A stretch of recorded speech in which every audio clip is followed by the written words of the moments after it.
जलती हुई अपनी दुकान को देखकर सौम्या फूट फूट कर रोने लगी और अपने पिता से बोली, पापा, हमारी दुकान बुरी तरह जल रही है, कुछ करो ना पापा, मेरी सारी मेहनत खाक में मिले जा रही है। सौम्या रोती रही और शेखर असहाय होकर उसे सांत्वना दे रहा था। श्यामला और स्वाति खुश थी, उनके मन की जो हो गई थी। सौम्या को इस घटना से सदमा लगा और वो बेहोश होकर नीचे गिर गई। शेखर सौम्या को घर ले आया। उसने सौम्या को उसके बिस्तर पर लिटाया और उसके बाजू में बैठ गया। कुछ देर बाद सौम्या को होश आया। ये क्या हो गया पापा? मैंने इतनी मेहनत से जो कुछ भी किया, कुछ ही घंटों में वो सब राख हो गया। मैंने सपने में भी नहीं सोचा था कि ऐसा कुछ हो जाएगा। सच में मैं बहुत बदकिस्मत हूँ, बहुत ज्यादा। सौम्या को इस तरह हताश देखकर शेखर ने कहा, सौम्या, कभी कभी अच्छे लोगों के साथ भी बुरा हो जाता है बेटा। शायद इस बार हमारी बारी थी। जो कुछ भी हुआ उस पर शोक मनाने से हम आगे नहीं बढ़ सकते। जो होना था हो चुका। ये सब भूलना मेरे लिए आसान नहीं है पापा। अगर आपका सबसे बड़ा सपना कोई छीन ले तो लगता है हमने अपना जीवन ही खो दिया। मुझे इस दुकान से ऐसा ही प्यार था। मैं तुम्हारे दर्द को समझता हूँ बेटी। जब मैंने तुम्हारी माँ को खोया था ना, तो मुझे जो दर्द हुआ था वो मैं बयां नहीं कर सकता। लेकिन अगर हम पिछला ही सोचते रहे तो जीवन में आगे नहीं बढ़ सकते। इसलिए चिंता करना बंद करो और आगे की सोचो। मुझे यकीन है तुम सोचोगी तो फिर कुछ कर लोगी। यकीन रखो खुद पर, सब ठीक हो जाएगा। इसी बीच जले पर नमक छिड़कने श्यामला कमरे में आई। आप दोनों का शोक मनाना अभी खत्म नहीं हुआ? क्या हुआ श्यामला? क्या तुमको हमसे कोई काम है? काम क्या होगा, मैं तो आप लोगों को खाना खाने के लिए बुलाने आई थी। सौम्या बहुत परेशान है, मैं कुछ देर में इसे लेकर आता हूँ, हम खा लेंगे। अब रोने धोने का क्या फायदा? घर में मेरे जैसे बड़ों से बिना पूछे काम करोगी तो ऐसा ही होगा। इसे तो कोई डर ही नहीं है और अकेले ही लगी रहती है। इतनी छोटी उम्र से सब कुछ खुद करने के चक्कर में आखिर ये खाई में गिर ही गई ना। किसने कहा था घर के काम छोड़कर ये सब करने के लिए? तुम तो मेरी सुनती ही नहीं और मेरी परवाह किए बिना मनमानी करती रहती हो। सोचती हो कि ये तो सौतेली माँ है, लेकिन अब भगवान ने तुम्हें इसकी सजा दे दी है। कम से कम अब अपने रंग ढंग बदलो और चुपचाप घर के काम पर लग जाओ। ज्यादा उतावलापन दिखाओगी तो आगे भी ऐसा ही होगा, समझ गई ना? श्यामला ने सौम्या को खूब ताने मारे। ये देखकर शेखर नाराज हो गया। तुम अपनी जबान पर लगाम लगाना सीखो। वो बेचारी पहले से ही इतनी परेशान है और तुम हो कि ताने पे ताने मारी जा रही हो। उसने कोई मनमानी नहीं की, वो मुझे हर बात बता रही थी। मुझे पता है कि अगर ये तुमसे पूछती तो तुम इसे करने नहीं देती, इसलिए मैंने ही इसे कहा था कि तुमको ना बताए। अपना दिमाग लड़ाना बंद करो। ओह, तो ये गलत सलाह आपने दी थी इसे? अब ये सब बातें करने का कोई फायदा नहीं, तुम जाओ, हम बाद में खुद खा लेंगे लेकर। शेखर श्यामला पर चिल्लाया तो वो बाहर चली गई। सौम्या, उसकी बातों के बारे में ज्यादा मत सोचना। लगता है वो दूसरों को परेशान करने के लिए ही पैदा हुई है। चलो हम दोनों मिलकर खाना खाएं। आप चाहिए पापा, मुझे भूख नहीं लगी है, मैं बाद में खा लूंगी, पक्का। तुमने सुबह से कुछ नहीं खाया है बेटी, तुम फिर बेहोश हो जाओगी। चिंता मत करिए पापा, आप चाहिए, मैं बाद में जरूर खा लूंगी। अभी मैं थोड़ा आराम करना चाहती हूँ, प्लीज। ठीक है बेटी, मैं जा रहा हूँ, लेकिन तुम जल्दी खाना खा लेना और सो जाना। शेखर बाहर चला गया और सौम्या सोच में डूब गई। तीनों के खाना खा लेने के बाद श्यामला ने जानबूझकर बचा हुआ खाना बाहर फेंक दिया। सौम्या के लिए कुछ नहीं बचा। थोड़ी देर बाद सौम्या खाने के लिए डाइनिंग टेबल पर आई और एक के बाद एक बर्तन खोलकर देखने लगी। खाने के लिए कुछ भी नहीं था। श्यामला बगल के कमरे में सोफे पर बैठकर टीवी देख रही थी। क्या मेरे खाने के लिए कुछ भी नहीं बचा है? अब मैं क्या खाऊंगी? रात हो गई। तभी शेखर वहां आया और सौम्या, क्या तुमने अभी तक खाना नहीं खाया है? वहां खाने के लिए कुछ नहीं है पापा, सारे बर्तन खाली हैं। ऐसा कैसे हो सकता है? हमने तुम्हारे लिए खाना रखा था। रुको, मैं पूछता हूँ। श्यामला, खाना कहाँ रखा है? खाना नहीं है, ये आ नहीं रही थी इसलिए मैंने खाना कुत्तों को डाल दिया, समझ गए? क्या तुमको कुछ अकल है या नहीं? घर के लोगों ने खाना नहीं खाया और तुमने कुत्तों को खाना डाल दिया। सौम्या ने कहा था ना कि वो बाद में खा लेगी। तुरंत इसके लिए कुछ जाकर पकाओ। आपके कहते ही मैं तुरंत खाना नहीं बना सकती। अगर इसे इतनी भूख लगी है तो इससे कहो कि बाहर जाकर खा ले। अब दोबारा मैं खाना नहीं बनाऊंगी। शेखर को बहुत गुस्सा आ गया और वो श्यामला को कुछ ना कुछ कहता ही रहा। उनकी बहस सुनकर सौम्या ने अपना बटुआ उठाया और बाहर निकल गई। सड़क पर पहुंचकर वो एक रेस्टोरेंट तलाश करने लगी। मुझे बहुत भूख लगी है, लेकिन मुझे आसपास खाना कहाँ मिल सकता है? चलते चलते उसे जयद्रा फूड्स नाम का एक बड़ा होटल दिखा। उसने सोचा कि उसके पास पर्याप्त पैसे हैं भी या नहीं, और अपने बटुए में देखा, उसमें 200 रुपए थे। ओह, मेरे पास तो केवल 200 रुपए हैं।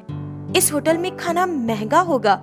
काफी बड़ा होटल है, एक बार अंदर जाकर देख लूं तो पता चल जाएगा। जब वो होटल की ओर जा रही थी तो उसे सड़क पर एक बूढ़ी औरत भीख मांगती हुई दिखी। सौम्या को उस पर दया आई। वो होटल के अंदर गई और जाकर वहां का मेन्यू कार्ड देखा। उसे दाम ठीक लगे। इस होटल में खाना उतना महंगा नहीं जितना मैंने सोचा था।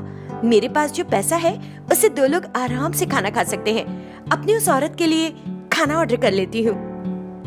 सौम्या को जो अच्छा लगा उसने मंगाया और भरपेट खाया।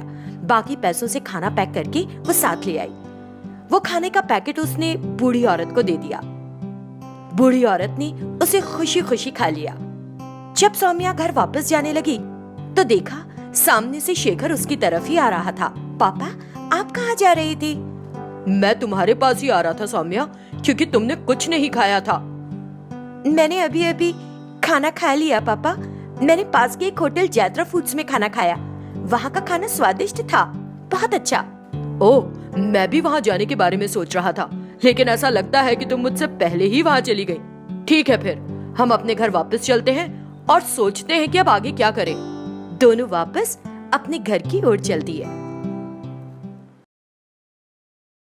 एक बुजुर्ग महिला जानकी की 2 बहुएं थीं। बड़ी का नाम श्यामला और छोटी का नाम श्रावणी था। जानकी बहुओं का बहुत ख्याल रखती थी और बहुएं भी जानकी के लिए आदर भाव रखती थी। जानकी के दोनों बेटे अपना कारोबार संभालते थे और ज्यादातर घर से बाहर ही रहते थे। देवरानी जेठानी एक दूसरे को अपनी बहन जैसा समझती थी। एक दिन की बात है, जब श्यामला रसोई में काम कर रही होती है तो श्रावणी वहाँ आती है। अरे दीदी, तुम अकेले काम कर रही हो? मुझे बुला लिया होता तो मैं आ जाती, या तुम थोड़ा इंतजार कर लेती? मैं तो आ ही रही थी। अरे श्रावणी, काम कौन करता है, उससे क्या फर्क पड़ता है? तुम सो रही थी तो मैंने तुम्हें परेशान करना ठीक नहीं समझा। ये कॉफी लो और माँ जी को दे दो। श्रावणी हॉल में बैठी जानकी के पास आई और बोली, माँ जी, ये रही आपकी कॉफी। फिर श्रावणी चली गई और जानकी सोचने लगी, मुझे अच्छी बहुएं देने के लिए भगवान का लाख लाख शुक्र है। दोनों कैसी बहनों की तरह रहा करती हैं। बहुत अच्छा लगता है दिल में मेरे, ऐसे ही रही। उसे बहुत सुकून महसूस हुआ। कुछ दिन बीत गए। एक दिन जानकी किसी काम से बाहर निकल गई। ये देख उसकी पड़ोसन पंकजा उनके घर आ पहुंची। उसका काम सिर्फ दूसरों के घर में फूट डालना था। पंकजा सबसे पहले श्यामला के पास गई जो फूल इकट्ठा कर रही थी। अरे आंटी नमस्ते, आप आज बड़े दिनों बाद आई? हाँ, अगर मैं रोज आऊं तो तुम्हारी सास को बुरा लगेगा बहुत, इसीलिए नहीं आती। अच्छा, ऐसा क्या? श्यामला, जब भी मैं तुम्हें देखती हूँ तो मुझे अपनी बेटी की याद आ जाती है, लेकिन जब भी मैं अपनी बेटी के बारे में सोचती हूँ बहुत बुरा लगता है। आपकी बेटी को क्या हो गया आंटी? अब क्या बताऊं, मेरी बेटी भी बस तुम्हारी तरह हमेशा काम करती रहती थी। उसकी देवरानी उसकी इस बात का फायदा उठाने लगी और उसके साथ नौकरानी जैसा बर्ताव करने लग गई। मेरी बेटी अपनी मर्जी से अब कुछ भी नहीं कर सकती। मुझे तो श्रावणी भी वैसी ही लगती है। तुम हमेशा यहाँ काम में लगी रहती हो और वो सास बहू आराम करती रहती हैं। अपना ध्यान रखना बेटी। श्यामला ने पंकजा की बातों को अनसुना कर दिया। लेकिन आंटी, मुझे यहाँ कोई दिक्कत नहीं है, हम सब मिलजुल कर रहते हैं। अभी रहते हो ना बेटी, बाद में देखना वो तुम्हारे और तुम्हारे बच्चों के साथ कुछ बुरा कर सकते हैं। मेरी बात याद रखना, मैं तुम्हारे भले के लिए ही कह रही हूँ। अच्छा, अब मैं चलती हूँ। पंकजा के जाते ही श्यामला सोच में पड़ गई। उधर पंकजा अपने घर नहीं बल्कि सीधे उनकी रसोई में गई, जहाँ श्रावणी कुछ काम कर रही थी। अरे श्रावणी, आज क्या बन रहा है? हाँ, दाल बना रही थी आंटी। ऐसे ही अपनी बातों को आगे बढ़ाते हुए उसने श्रावणी से भी सच्ची झूठी बातें करना शुरू कर दिया। उसकी बातों से देवरानी जेठानी के बीच में अविश्वास की चिंगारी पड़ गई। मैं तुमसे ये सब इसलिए कह रही हूँ क्योंकि तुम बिल्कुल मेरी बेटी जैसी हो। मैं तो तुम्हारा भला ही चाहती हूँ। अच्छा, तो अब मैं चलती हूँ। ये सोचकर कि उसका काम पूरा हो गया है, पंकजा अपने घर की ओर चल दी। उसी समय जानकी घर में घुसी और उसका सामना पंकजा से हुआ। हे भगवान, ये नागिन मेरे घर से क्यों निकल रही है? जरूर मेरी बहुओं को लड़वाने के लिए ये यहाँ आई होगी। जैसे ही वो अंदर गई, श्रावणी, श्यामला, एक बार यहाँ तो आओ बेटा। दोनों उसके पास आई। हाँ माँ जी। जानकी चिंता से, मैंने उस पंकजा को यहाँ से जाते देखा, क्या उसने तुम दोनों से कुछ कहा? बिना सच बोले। वो कुछ कह तो रही थी पर मैंने ध्यान नहीं दिया माँ जी। मैंने भी ध्यान नहीं दिया। दोनों ने ऐसे ही बात को टाल दिया। एक हफ्ता बीत गया। धीरे धीरे बहुओं के मन में एक दूसरे के लिए लगाव कम हो गया और उसकी जगह ईर्ष्या ने ले ली। एक दिन दोनों घर का काम छोड़कर टीवी के सामने बैठी हुई थीं। ये देखकर जानकी सोचने लगी, इन दोनों को क्या हो गया है? एक हफ्ते से इनमें फर्क लग रहा है मुझे बहुत ज्यादा। फिर वो जाकर श्यामला से बोली, क्या हुआ तुम्हें बहू? काम छोड़कर तुम यहाँ क्यों बैठी हो? माँ जी, आप मुझे ही क्यों बोल रही हो? वो भी तो बैठी है ना यहाँ। मैं सारा काम करने वाली कोई नौकरानी नहीं हूँ इस घर की। हाँ। दोनों में बहस शुरू हो गई। उनके बीच सब कुछ बदल चुका था और ये बहुत ही दुख की बात थी। ये सब देखकर पंकजा भी बहुत दुखी थी। मुझे पता है कि इस स्थिति का कारण पंकजा है। उसी ने इन दोनों के बीच में फूट डाली है। मुझे किसी तरह सब कुछ पहले जैसा ही करना होगा। कुछ दिन बीत गए। एक दिन जानकी ने दोनों बहुओं को अपने पास बुलाया। बहू, ये पैसे लो, त्योहार आने वाला है, तुम लोग जाकर अपने लिए मनचाहे कपड़े और गहने खरीद लाओ। जानकी ने उन्हें खरीदारी के लिए भेज दिया। दोनों रवाना हो गई। सबसे पहले वो दोनों एक गहनों की दुकान पर गई और गहने देखने लगी। दोनों को एक ही हार पसंद आया। अरे, इसे मैंने पहले चुना था, तुम कोई दूसरा ले लो। नहीं, मैंने पहले इसे देखा था, तुम दूसरा ले लो ना, ये तो मेरा ही होगा। दोनों ने हार के एक एक सिरे को पकड़कर अपनी ओर खींचने की कोशिश की और नेकलेस टूट गया। ये देखकर दुकान का मालिक दौड़ता हुआ वहां आया। आप दोनों ने हार तोड़ दिया, इसके पैसे दीजिए और बाहर निकल जाइए, नहीं तो मैं पुलिस को बुला लूंगा, फिर जेल में बैठ के लड़ना। अब और कोई रास्ता तो था नहीं, तो उन्होंने हार का पैसा चुकाया और फिर दोनों एक साड़ी की दुकान पर गए। सेल्समैन ने वहां उन्हें तरह तरह की साड़ियां दिखाई। वहां भी दोनों को एक ही साड़ी पसंद आई और दोनों उसे पकड़कर बैठ गई। देखो, इससे पहले मैंने कुछ नहीं किया, लेकिन अगर तुमने ये साड़ी नहीं छोड़ी तो मुझसे बुरा कोई नहीं होगा। श्यामला को भी गुस्सा आ गया। मैं भी यही कहना चाहती हूँ, इसे पहले मैंने चुना है, तुम कोई दूसरी साड़ी ले लो। नहीं ले सकती? नहीं, मुझे केवल यही चाहिए।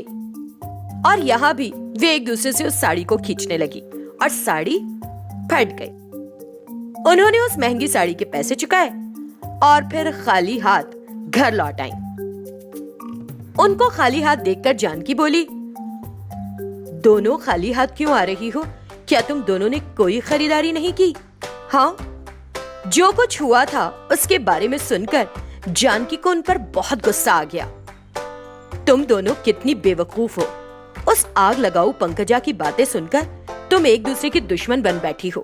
अगर ऐसे ही चलता रहा तो सब कुछ खत्म हो जाएगा।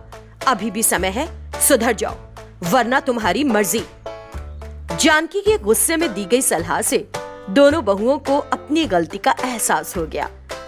इसके बाद से उन्होंने एक दूसरे को बुरा कहना बंद कर दिया और अपने अपने काम जिम्मेदारी से करना शुरू कर दिए। एक बार फिर सब खुशी से रहने लगे।